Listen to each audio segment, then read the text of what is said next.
Grim Reaper's next visit was to Dwight D. Eisenhower's house. He died from heart failure at the age of 78. He had heart problems for a while and famously suffered from a heart attack while he was president. His last words were supposedly, "I want to go. God, take me."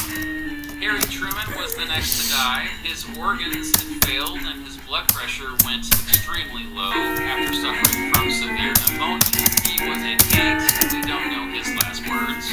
Lyndon Johnson died less than a month after Truman, despite not first serving as president until 10 years after Truman left office. LBJ, who smoked heavily for much of his adult life, died from a heart attack at the age of 64. His last words were, "Send Mike immediately." Mike was a Secret Service agent who was assigned to his Texas ranch. By the time Mike arrived, Johnson was already dead.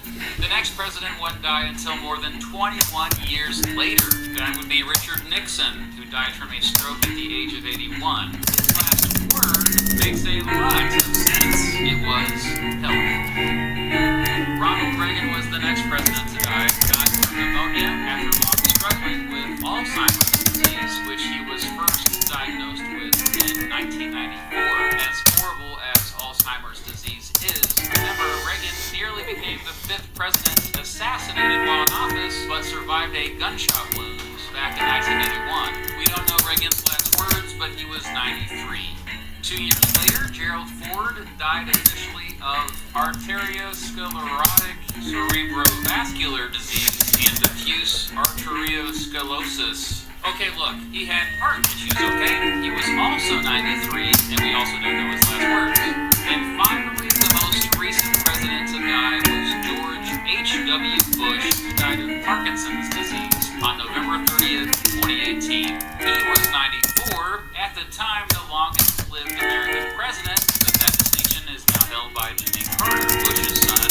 George W. Bush, who himself was a president, reported that his dad's last words were, "I love you too."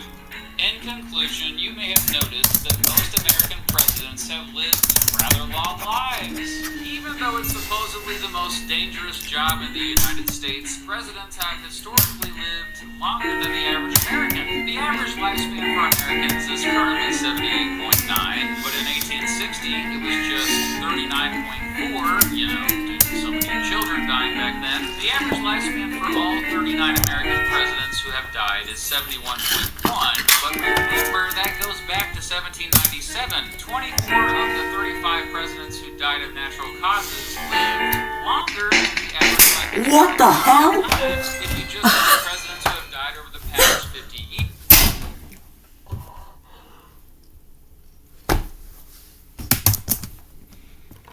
Dude.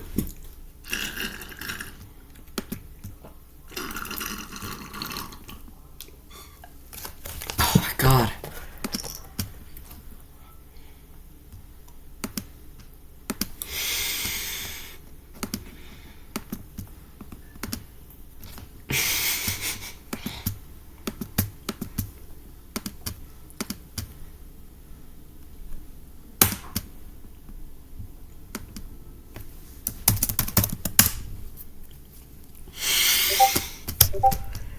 What the fuck? Jesus, okay. GG.